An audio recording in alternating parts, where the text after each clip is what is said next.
సంస్తుతి చేయవే మనసా శ్రీమంతుడగు యెహోవ సంస్తుతి చేయవే మనసా దేవ సంస్తుతి చేయుమానా జీవమా యెహోవా దేవుని పావన నామమును తింపుమా నా యంతరంగములో వసించు నో సమస్తమా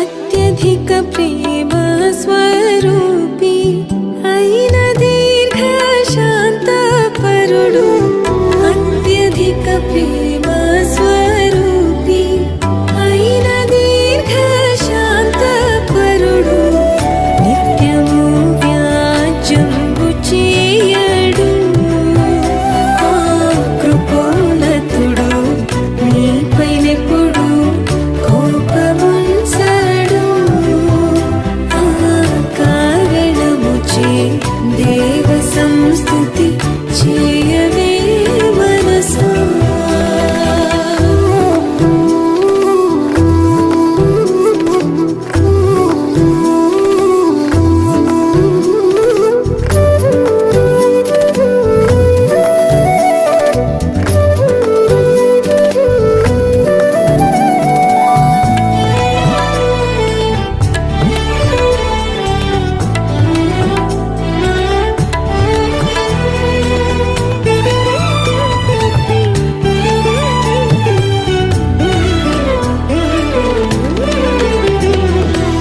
పరమదేవని బంధనాన్యల్ భక్తితో గైకొను జనులకు పరమదేవని బంధనాన్యల్ భక్తితో గైకొను జనులకు నిరతమును కృప నిలిచియుండును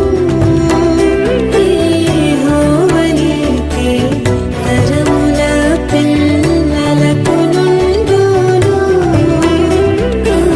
కారణముచే దేవ సంస్తుతి చేయవే మనసా శ్రీమంతుడగు యెహోవ సంస్తుతి చేయవే మనసా దేవ సంస్తుతి చేయుమానా జీవమా యెహోవా దేవుని పావన నామమును తింపుమా నా యంతరంగములో వసించు నో సమస్తమా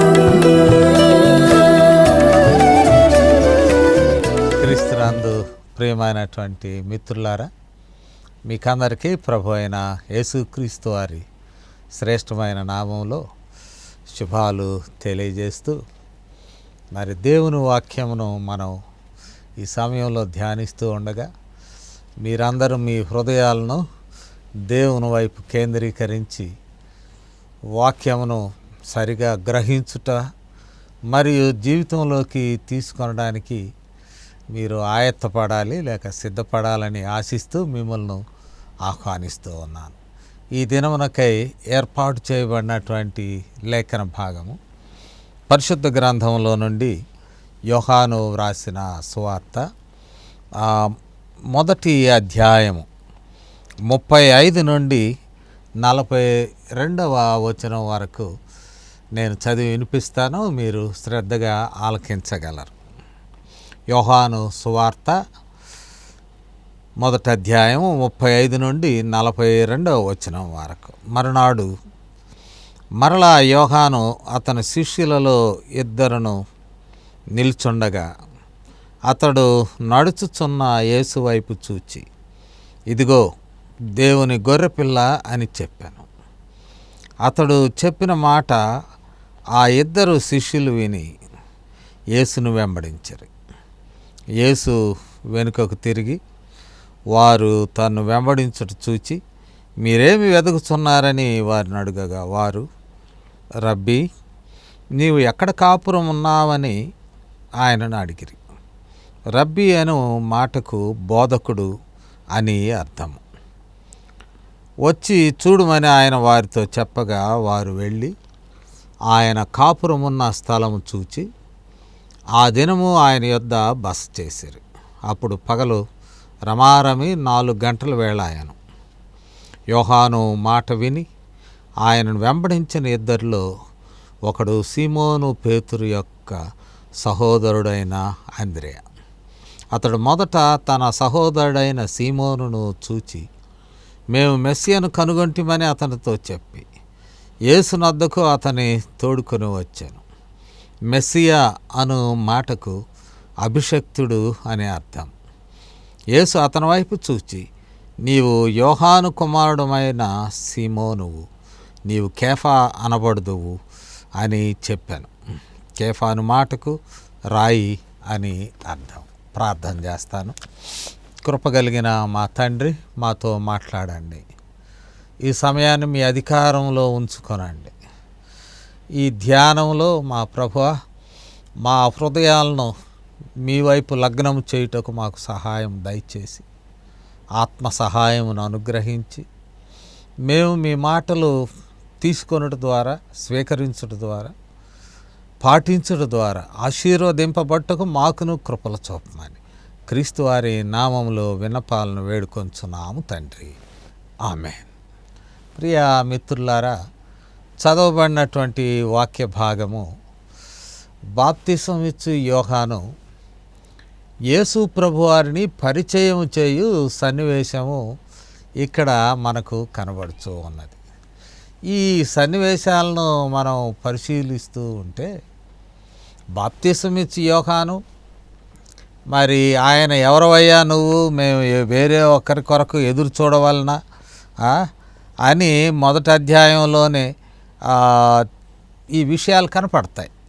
మనం 23వ వచనం అడుగుతూ ఉన్నప్పుడు నీవెవరు అని 22వ వచనం, కాబట్టి వారు నువ్వెవరవు అని అడుగుతున్నప్పుడు 23వ వచనం, అందుకతడు ప్రవక్త అయిన యెషయా చెప్పినట్టు నేను ప్రభుతో సరళము చేయుడని అరణ్యములో ఎలుగెత్తి చెప్పు ఒకని శబ్దం. ప్రభు త్రోవ సరళము చేయుడి. ఇది మరి నాటి బబులోను చెరలో ఉన్నటువంటి ఇశ్రాయేలీలు వారు వాడినటువంటి డైలాగ్స్ లేక మోనోలాగ్స్, దానిలో నుంచి ఒక భాగము యెషయా గ్రంథంలో కనపడుతూ ఉంటుంది. నేను అలాంటి వాడని, ఆయన త్రోవను సరళము చేయుడని అరణ్యములో వేసే కేక లేక ఆ శబ్దము వంటి వాడినని తాను పరిచయం చేసుకోవడం చూస్తూ ఉన్నాం. The sincerity of John the Baptist. Yohanu, బాప్తిసం ఇచ్చి యోహాను పరిచర్య కొరకు ఆయన శిక్షణ పొంది, మరి ఆయన లైఫ్ స్టైల్ అంతా కూడా మనకు తెలుస్తుంది. ఆయన అరణ్యంలోనే ఉండగా పిలుపు వస్తుంది, అరణ్యంలోనే మొదలు పెడతాడు. మరి ఆయన అరణ్య భాగాల్లోనే ఉంటుండగానే పట్టణ ప్రజలు, మైదాన ప్రజలు ఆయన యొద్దకు వెళ్ళేవారు. యొర్దాను నది యొద్దకు వెళ్ళి బాప్తిసం తీసుకునేవారు. ఇన్ఫ్లుయెన్షియల్ ఫారసీస్, పరిచయుల్లో బాగా ఇన్ఫ్లుయెన్స్ ఉన్నవాళ్ళు కూడా ఏందో జనమంతా వెళ్తున్నారని వాళ్ళు వెళ్ళేవాళ్ళు. అంటే పబ్లిక్లో నాటి దినము, మరి నాటి సమాజంలో, యూదీయ సమాజంలో ఉన్నటువంటి విశ్వాసులు వారు తండోపతండములుగా బాప్తిసం ఇచ్చి యోహాను వైపు ఆకర్షితులైనారు. బాప్తిసం ఇచ్చి యోహాను కూడా చాలా ఖండితముతో కూడినటువంటి ప్రసంగాలు లేక వాక్యం వినిపించడం మనం చూస్తాం. అంటే బాప్తీసం ఇచ్చి యోహానుకు ఆయనకంటూ శిష్య బృందము, పరిచర్య విధానము, ప్రజలు ఆకర్షింపబట్టము. He is also a crowd puller. ఎక్కడో పట్టణ ప్రాంతంలో కాదు, అరణ్య ప్రాంతంలో కూడా ఆయన యొద్దకు జనులు వెళ్ళేవారు. అలాంటి బాప్తిసం ఇచ్చి యోహాను జీవితాన్ని మనం కొన్ని దృక్పథాల్లో, ఆయన పరిచర్య జీవితాన్ని వివిధ దృక్పథాల్లో మనము చూడవచ్చును, ఫ్రమ్ డిఫరెంట్ పర్స్పెక్టివ్స్. కానీ నేటి దినం మనం చూసినట్లయితే బాప్తిసం ఇచ్చి యోహాను తన శిష్యులు, బాప్తిసం ఇచ్చి యోహానుకు శిష్యులు ఉన్నారు, విశ్వాసులు ఉన్నారు, వెంబడించిన వారు ఉన్నారు, ఆయన చేత బాప్తిసం పొందిన వారు ఉన్నారు. ఆయన మాటలకు ప్రవచన అంటే క్రిటికల్ కామెంట్స్ నాటి యూదీయ సమాజాన్ని, అంతేకాదు హేరోదు కుటుంబాన్ని కూడా చాలా ఖండించినటువంటి వాడు.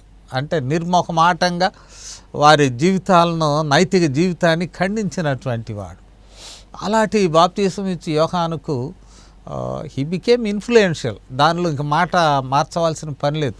శిష్యులు ఉన్నారు, ఆకర్షితులైన వారు ఉంటున్నారు, వెంబడించుతున్నటువంటి వారు ఉన్నారు. ఇంకనూ ఆయన గురించి మంచి మాటలు ప్రజల మధ్యలో ఉన్నాయి.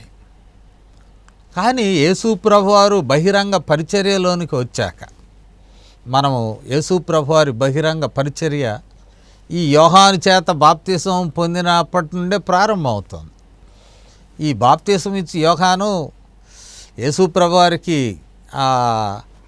బాప్తిసం ఇచ్చినప్పుడు మరి అక్కడ జరిగిన సంఘటనలు మనం అనేక సార్లు ధ్యానం చేస్తూ ఉంటాం.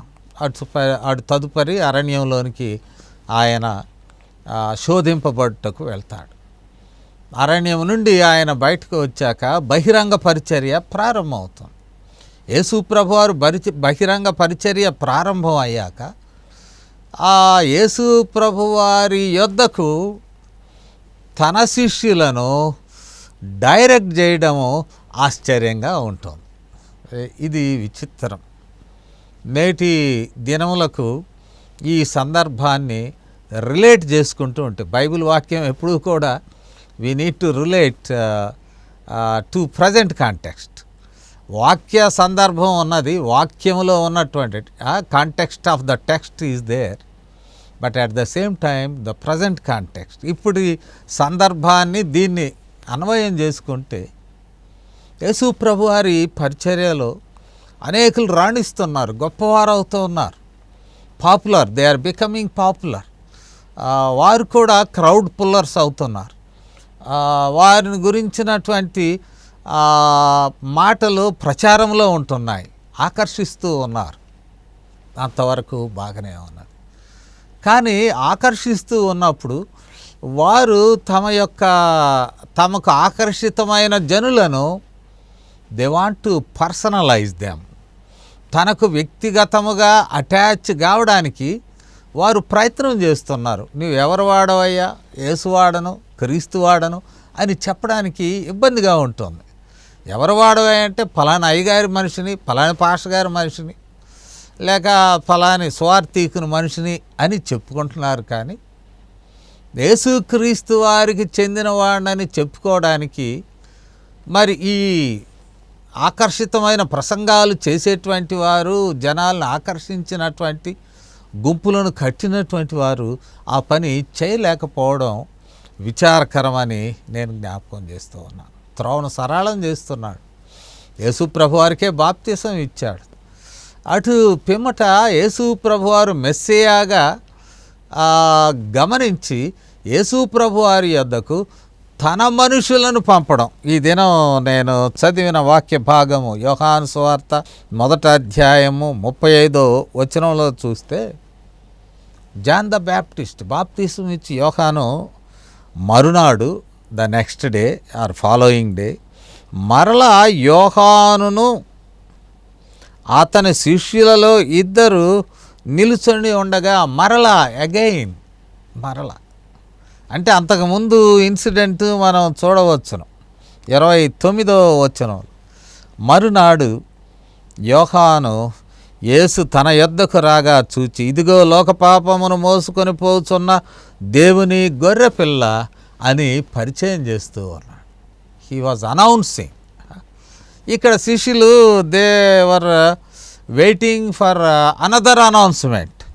35వ వచనంలోకి వచ్చేసరికి మరునాడు మరలా రిపిటేటివ్లీ మరలా తెలియజేస్తున్నాడు. యోహానును అతని శిష్యులలో 2 నిలుచొని ఉండగా అతడు నడుచుచున్న యేసు వైపు చూచి, ఇదిగో దేవుని గొర్రెపిల్ల అని చెప్పాను. మరలా అగైన్ అంటే బాప్తిసం ఇచ్చి యోహాను తన శిష్యులకు యేసు ప్రభువారి గురించి పరిచయ పలుకులు మరలా చేస్తూ ఉన్నాడు. ఆయన యొక్క యేసుక్రీస్తు వారి యొక్క పరిచర్య మూలములేంటో లేక పరిచర్య గమ్యం ఏంటో చెప్తున్నాడు. ఏమిటి?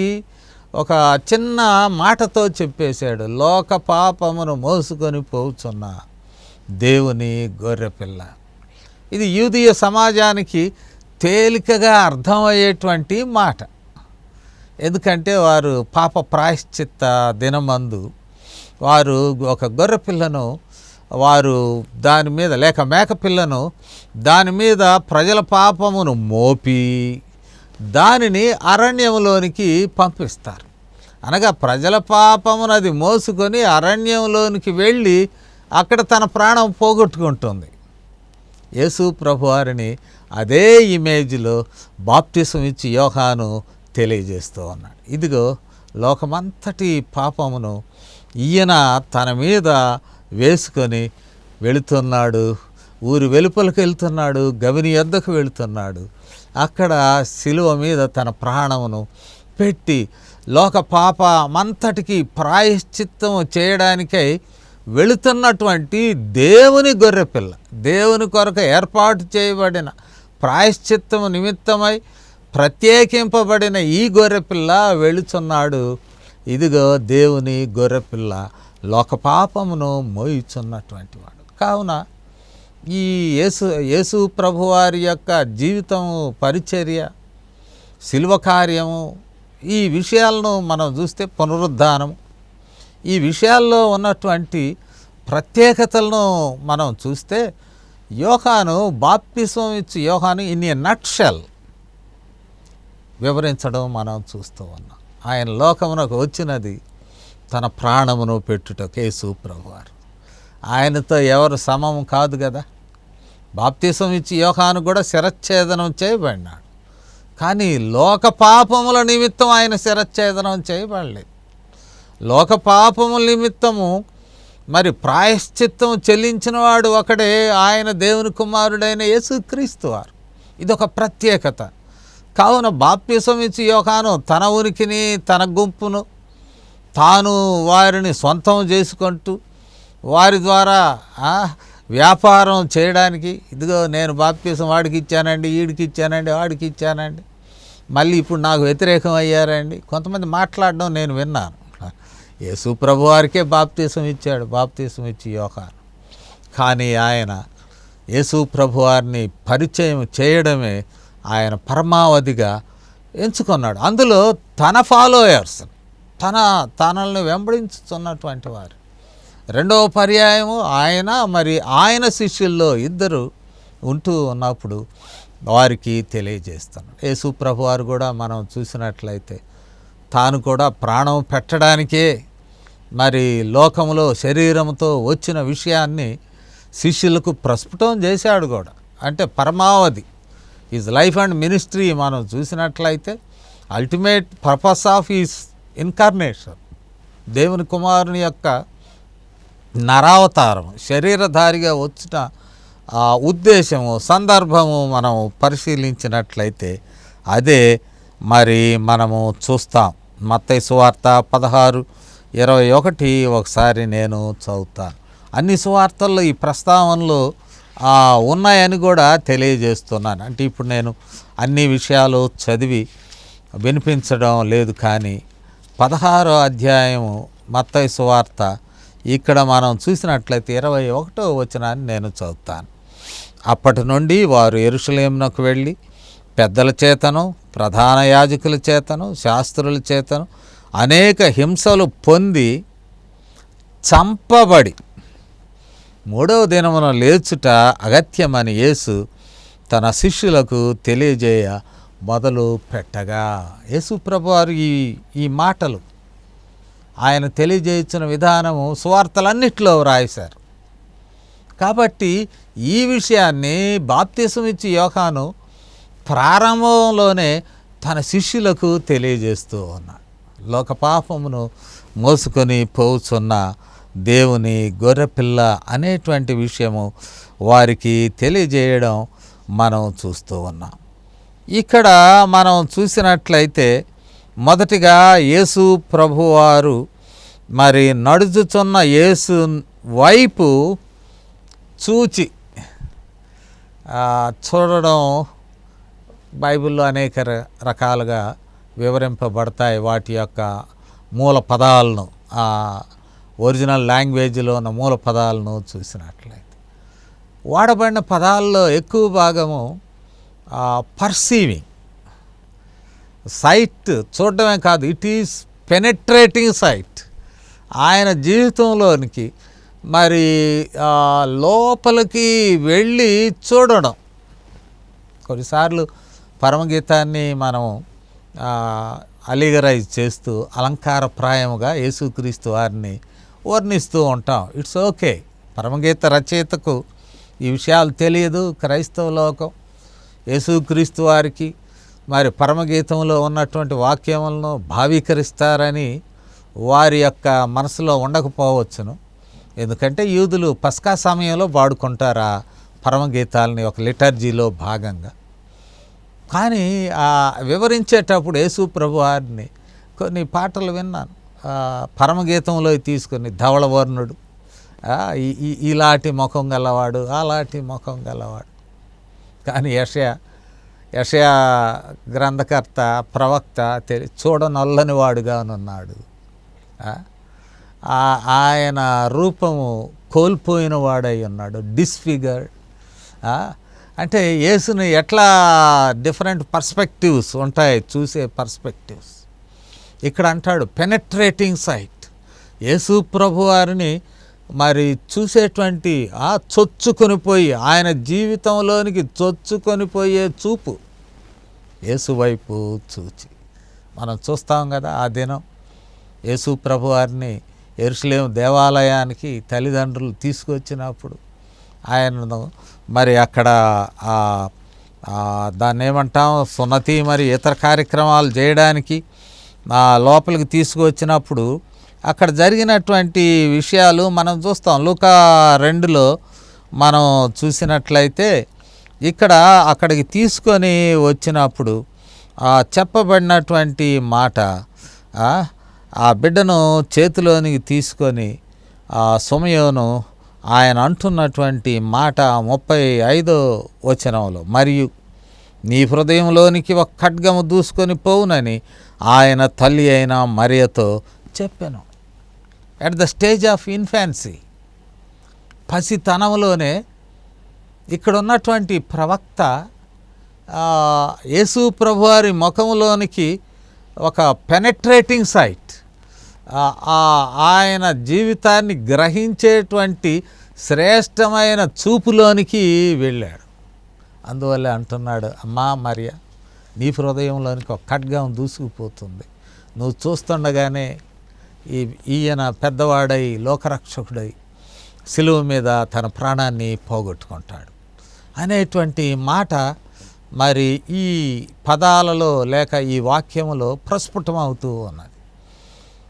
ఇక్కడ కూడా బాప్తిసం ఇచ్చి యోహాను యేసు ప్రభువారిని చూస్తూ ఉన్నప్పుడు మరి 30sలో ఉన్నటువంటి వాడు, యవనస్తుడు, యూదుడు, అందగాడు, ఇవన్నీ ఉన్నాయి. వాటి జోలి పోవడం లేదు. దేవుని గొర్రెపిల్ల, బలి అవుతున్నటువంటి దేవుని గొర్రెపిల్ల, బలి కాబడుచున్నటువంటి దేవుని గొర్రెపిల్ల అనేటువంటి మాట తన శిష్యులకు పరిచయం చేస్తున్నాడు. అది కూడా నేటి దిన బోధకులకు ఒక సవాలు, what kind of Jesus you are introducing to the community or people at large. ప్రజలకు ఏ రీతిగా మనం యేసు ప్రభు వారిని పరిచయం చేస్తున్నాం. ధవళవర్ణుడు, ఆవర్ణుడు, అందగాడు, సుందరుడు, okay, we do not compromise certainly.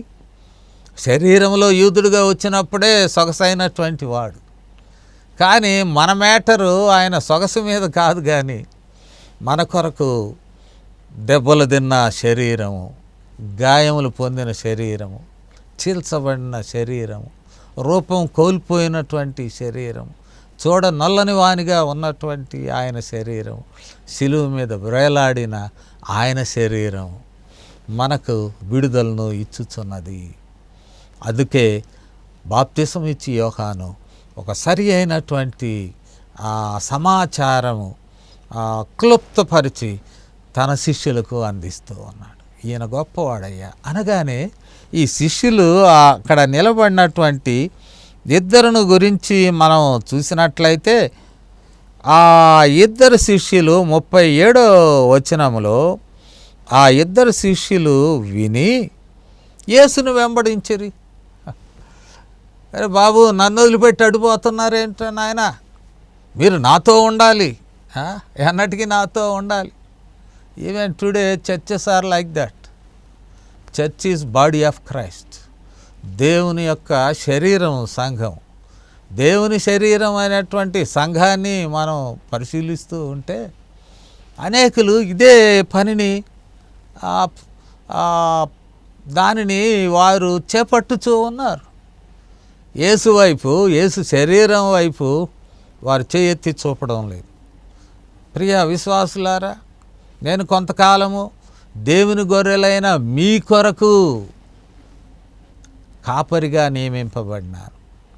కానీ ఒక సమయం వచ్చినది, ఈ గొర్రెలను దేవుడు మరొకరికి అప్పజెప్పబోచు ఉన్నాడు. ఇక్కడ యేసు ముఖ్యము, ఆయన శరీరం అయిన సంఘం ముఖ్యము. నేను నా పాత్ర మరొక రీతిగా దేవుడు వాడుకుంటాడేమో అనే అభిప్రాయంలోనికి రావడం లేదు. అనగా ఆత్మిక లోతు లేనటువంటి పరిచర్య అని నేను జ్ఞాపకం చేస్తూ ఉన్నాను. యేసు వైపు చూశాడు యోహాను, బాప్తిసం ఇచ్చి యోహాను. No compromise. ఆయన యేసు నాకు శిష్యరికం చేశారు, నాతో ఉన్నారు. ఈ దినం ఇద్దరుగా నాతో ఉన్నారు. ఆయన వైపు చూడండి నాయన, చూసి చెప్తున్నాను మీకు కూడా. లోక పాపమును మోసుకొని పోతున్న దేవుని గొర్రెపిల్ల, ఇంక్లూడింగ్ మీ అండ్ యూ. వారు వెంటనే ఈ గురువును వదిలిపెట్టి ఆ గురువు వెంటబడ్డారు. బాప్తిసం ఇచ్చి యోహాను నో కంప్లైంట్. బాబు మీరంతా వెళ్ళిపోతే ఇక నేను ఒక్కడిని ఏమవుతానయ్యా? నో, తన సమయం అయిపోయినది. అందుకనే మార్కు సువార్తలో కూడా మనము గమనించినప్పుడు యేసు ప్రభు వారి యొక్క పరిచర్యను గురించి ఒక మాట వ్రాస్తాడు. ఏమి వ్రాస్తాడో మనం చూసినట్లయితే మార్కు సువార్త 1వ అధ్యాయము 14వ వచనాన్ని నేను చెప్తూ ఉన్నాను. యేసు ప్రభు వారు పరిచర్య ప్రారంభమైనప్పుడు ఇక్కడ మార్కే హిజ్ కామెంట్.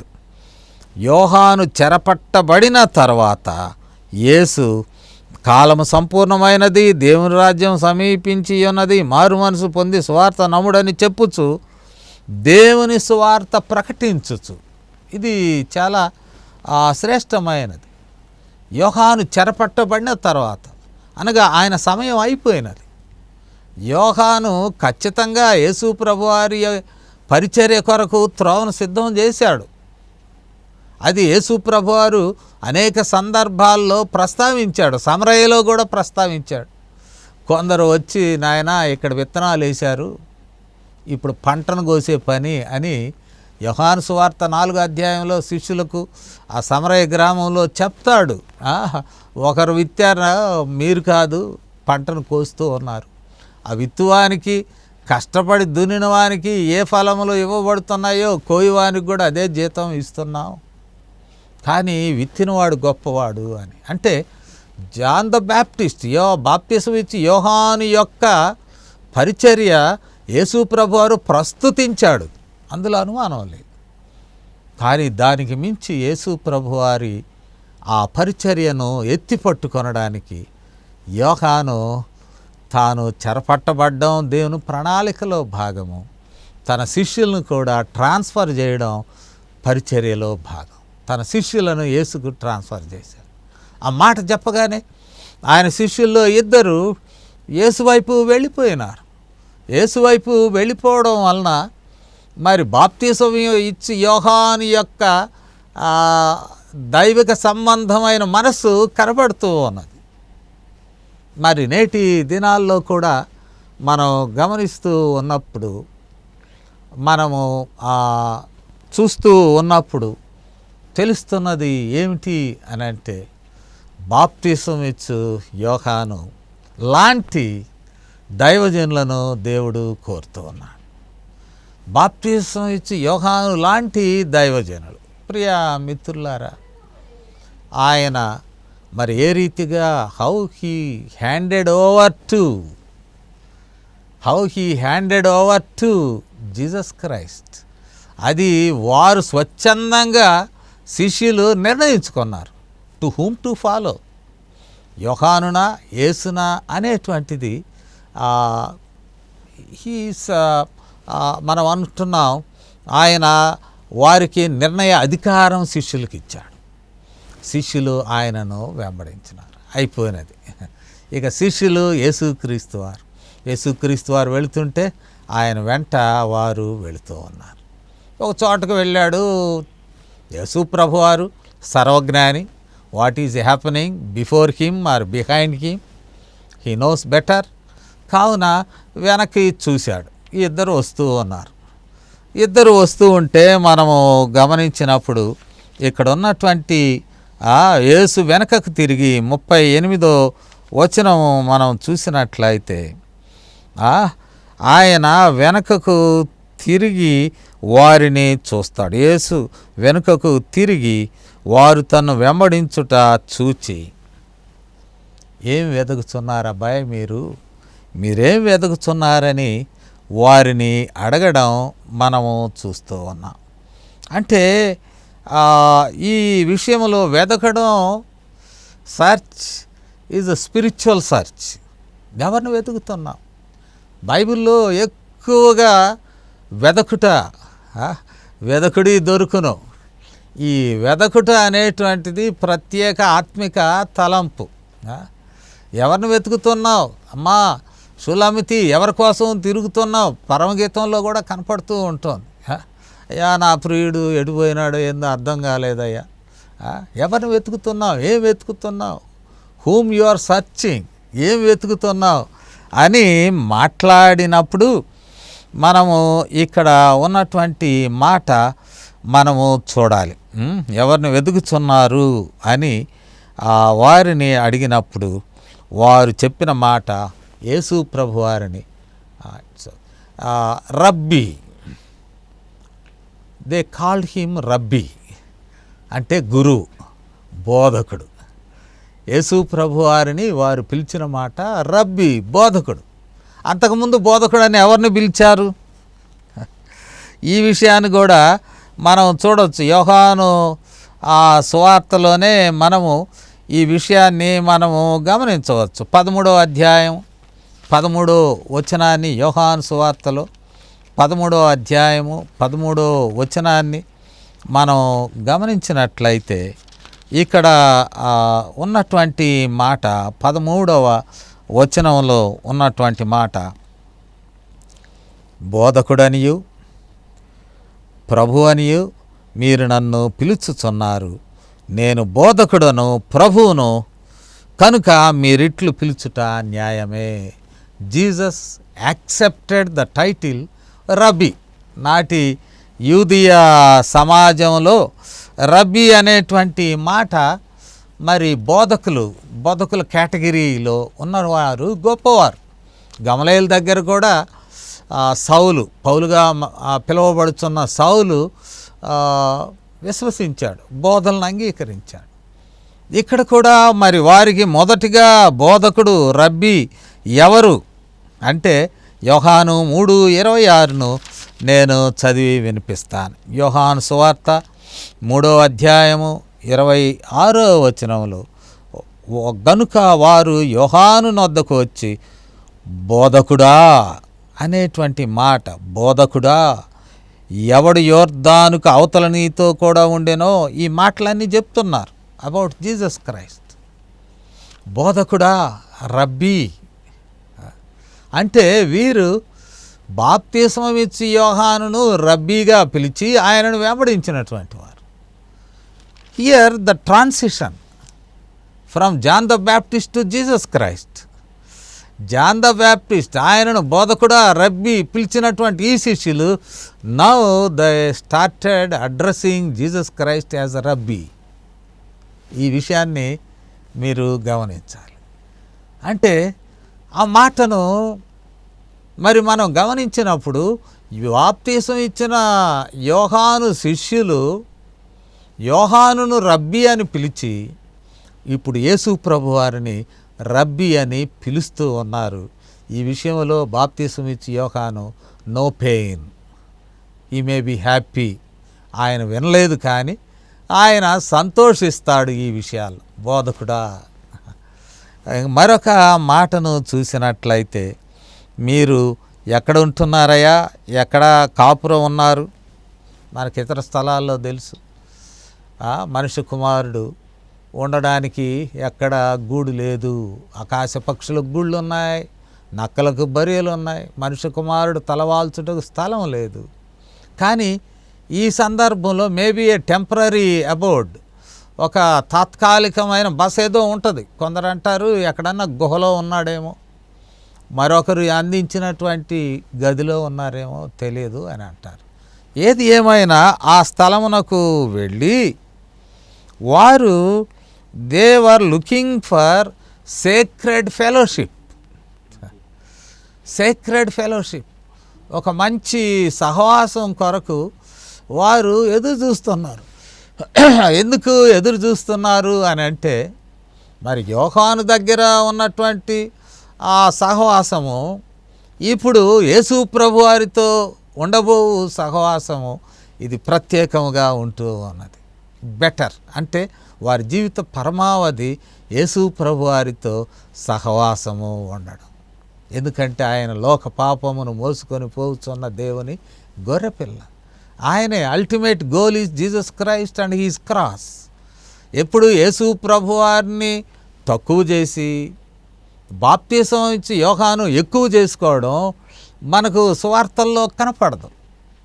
కావున ఇక్కడ యేసు ప్రభు వారిని వెంబడించడం, రబ్బీ అని పిలవడం, ఆయన ఉన్న స్థలంలో గడపడం, all through the day it seems. సాయంత్రం 4 గంటల దాకా అక్కడ ఉన్నట్లు ఈ స్థలంలో కనబడుచు ఉన్నది.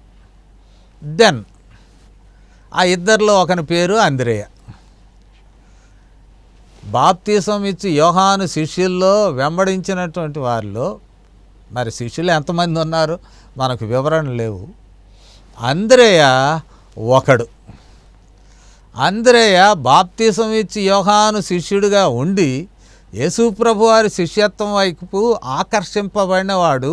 బాప్తిసం ఇచ్చి యోహానే పరిచయం చేశాడు. ఎప్పుడైతే పరిచయం చేశాడో, ఈ పరిచయం అనంతరం మనం గమనించినట్లయితే ఈ పరిచయంలో ఉన్నటువంటి ప్రత్యేకతను మనం గుర్తించినట్లయితే, మరి అంద్రేయ యేసు దగ్గరకు ఇంకా జనాల్ని తీసుకురావడం మొదలుపెట్టాడు. Andreya became disciple to Jesus because of the introduction of John the Baptist. మరి యేసు ప్రభు వారి దగ్గరకు వెళ్ళిపోయి ఒక రోజంతా గడిపి ఇప్పుడు జరుగుతున్నది ఏమిటి అని అంటే, అంద్రేయ జనాల్ని తీసుకొస్తున్నారు. ఎవరిని తీసుకొస్తున్నారు? మనం ఇక్కడ 41వ వచనం, ఇతడు మొదట తన సహోదరుడైన సీమోనును చూచి మెస్సియను కనుగొంటిమని అతనితో చెప్పాను. కాబట్టి he began to introduce people to Jesus Christ. 5 రొట్టెలు 2 చేపలు ఉన్న పిల్లాడిని కూడా అంద్రేయ తీసుకొచ్చింది యేసు ప్రభు వారి దగ్గరికి. ఈయన యొక్క మినిస్ట్రీ ప్రజలను యేసు దగ్గరకు నడపడం. ఇక్కడ సీమోను నడిపినాడు, లేక పేతురును నడిపినాడు. పేతురు నడిపినప్పుడు ఇక్కడున్న విషయాన్ని మనం గమనించినట్లయితే పేతురు తనకన్నా గొప్పవాడయ్యాడు. అంద్రేయ పేతురును పరిచయం చేస్తే యేసు ప్రభు వారికి పేతురు became an important leader among the disciples. అదేంటి యేసు ప్రభువా, నేను తీసుకొచ్చి నీకు పరిచయం చేస్తే నన్ను ఇట్టాగే పెట్టావు, ఇతగాడిని లీడర్గా చేశావు. ఇక్కడే అంటాడు కదా యేసు ప్రభువారు. వెంటనే అంటాడు, పేతురును పరిచయం చేసినప్పుడు యేసు అతని వైపు చూచి, నీవు యోహాను కుమారుడుమైన సీమోనువు, నీవు కేఫా అనబడదు అని చెప్పాను. కేఫా అను మాటకు రాయి అని అర్థం. ఇంకా మనం చూసినట్లయితే పేతురు ఒక ప్రాముఖ్యమైనటువంటి వ్యక్తిగా మనము చూస్తాం తదుపరి సందర్భాలలో. మనము చూసినట్టు ఆయన పడిపోతూ ఉంటాడు. లూకా 22:32 మనం గమనించినట్లయితే పేతురు కూడా బలహీనతలు గలవాడే, కానీ ఆయన గురించి యేసు ప్రభువారి యొక్క మాటలు పరిశీలించినప్పుడు 22:32లో నీ నమ్మిక తప్పిపోకుండునట్లు నేను నీ కొరకు వేడుకొంటిని, నీ మనసు తిరిగిన తరువాత నీ సహోదరులను స్థిరపరచు. పేతురుని యేసు ప్రభువారు వదలలేదు. ఒక మంచి ప్రాముఖ్యమైనటువంటి నాయకుడిగా శిష్యవర్గానికి ఆయన చేశాడు. Peter led disciples band. అది మనము తెలుసుకోవలసినది. అంటే అంద్రేయ మరొకరిని, తన సోదరుణ్ణే తీసుకొచ్చి యేసు ప్రభువారికి పరిచయం చేస్తే పరిచయం చేయబడినటువంటి వ్యక్తి నాయకుడైపోయినాడు. పరిచయం చేసిన వాడు పరిచయాలు చేసే పనిలోనే ఉన్నాడు. ఈ విషయాలు మనము ఒకసారి నెమరు వేసుకుంటే, బాప్టిజం ఇచ్చి యోహాను, he became very influential person among Jewish communities, even among Pharisees. హెరోదు కుటుంబం మీదలో కూడా ఆయన ఇన్ఫ్లుయెన్స్ పర్సన్ అయిపోయాడు. ప్రజలు తండోపతండాలు. He attracted people, he had disciples, శిష్యులు ఉన్నారు. కానీ తాను మొత్తాన్ని యేసు వైపు మళ్ళిస్తూ ఉన్నాడు. ఆయన శిష్యులు కూడా యేసు శిష్యులుగా మార్చబడుతున్నారు. ఎంతమంది మారారో వివరాలు మనకు పెద్దగా కనపడవు, కానీ యేసు శిష్యులుగా వెళ్ళిపోయినారు. యేసు శిష్యులుగా వెళ్ళిపోయి వారు మేలు పొందారు, అపోస్తలులు అయినారు, గొప్పవారైనారు. హీ అలౌడ్, వారిని వెనక్కి లాగలేదు. రెండవది, యేసును వెంబడించిన యోహాను శిష్యుడైన అంద్రేయ కూడా తన సోదరుని తీసుకుని వెళ్ళి పేతురును, సీమోనును యేసు ప్రభు వారికి పరిచయం చేశాడు. అంద్రేయ అట్టాగే ఉన్నాడు. సీమోను పేతురు బలహీనతలు ఉన్నప్పటికీ ఆయన నాయకత్వము యేసు ప్రభు వారు సిద్ధపరిచాడు. So when Jesus decides whom to follow, whom to leadership need to be transferred, ఎవరికి ఆత్మిక నాయకత్వం మార్చబడుతూ ఉన్నదో యేసు ప్రభువారు నిర్ణయించినప్పుడు నిజాయితీపరులైనటువంటి ముందటి దైవజనులు దానిని అంగీకరించి ఎత్తి పట్టుకొని ముందుకు సాగారు. ఎందుకంటే ultimate goal is to draw the people towards Jesus Christ who gave his life on the cross. శిలువ మీద తన ప్రాణం పెట్టిన యేసు వైపు మనుషులను మళ్ళించటమే సంఘం యొక్క పరమావధి. కానీ స్థానికపరమైనటువంటి అసూయ, ద్వేషాలు, సంఘర్షణలు నో. ఎప్పుడూ కూడా పరిచర్యకు if you are hindering the ministry, మన పిలుపునే మనం ప్రశ్నించుకోవాలి. అది కక్ష చేత అయినా మిష చేత అయినా సువార్త నిరాటంకముగా సాగాలి. అనేకులు దేవునికి దూరంగా ఉన్నారు, ప్రభువు దగ్గరికి చేర్చబడాలి, సంఘం విస్తరింపబడాలి, కాలం పరిపూర్ణం కావాలి, ప్రభువు రావాలి. అందునిమిత్తం దేవుడు మనలను ఆయత్తపరిచి వినుచున్నటువంటి నేటి దిన వర్తమానం ఆనకించుతున్న శ్రోతలు కూడా ఈ విషయాలను ధ్యానం చేసి మననం చేసి ప్రభు కొరకు మన జీవితాలను పునరంకితం చేసుకొని, ప్రభు యొక్క mission is our mission, Yesu ప్రభు వారి యొక్క mission, Jesus mission is our మిషన్గా భావించి ముందుకు సాగడానికి దేవుడు తన కృపలను అనుగ్రహించునుగాక. ప్రార్థన చేస్తాను. పరిశుద్ధుడా, మాతో మాట్లాడినందుకు వందనం. యేసు ప్రభు వారిని లోకరక్షకునిగా, లోక పాపమును మోయిచున్న దేవుని గొర్రెపిల్లగా బాప్తిసం ఇచ్చి యోహాను చూపించాడు. అనేకులు ఆయన వెంబడించిన వారు యేసును వెంబడించన్నారని మాకు జ్ఞాపకం చేసిన అందరే కూడా మా తండ్రి మొదటిగా మీ శిష్య వర్గంలో ఆకర్షింపబడినప్పటికీ ఆయన తన సోదరుడు సీమోనును మీ యొద్దకు తీసుకువచ్చి, సీమోను బలమైనటువంటి పరిచర్యలో మీకు బలముగా వాడబడుటకు అలాంటి బలమైనటువంటి వ్యక్తిని పరిచయం చేసి దాన్ని బలపరిచినాడు. అది మేము ధ్యానం చేశాం, ఆలకించాము. మా తండ్రి, మా పరమావధి నీవే. నీ రాజ్య వ్యాప్తే మా యొక్క కార్యములు, నీ రాజ్య వ్యాప్తే మా యొక్క పరిచర్య యొక్క ఉద్దేశము. అట్టి భాగ్యం మేము పొందడానికి కృప చూపము. వినిన మాటలు మా హృదయంలో ఫలింపచేయము.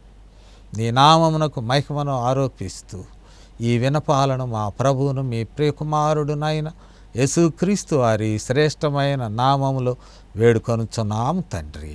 ఆమేన్. మన పరమ తండ్రి అయిన దేవుని ప్రేమయు, మన ప్రభువును రక్షకుడైన యేసుక్రీస్తు వారి కృపయు, పరిశుద్ధాత్మ అన్యోన్య సహవాసం వాక్యం ఆలకించిన ప్రతి ఒక్కరికి, అఖిల విశ్వాసులకు ఇప్పుడును సదాకాలం తోడయ్యుండును గాక. ఆమేన్.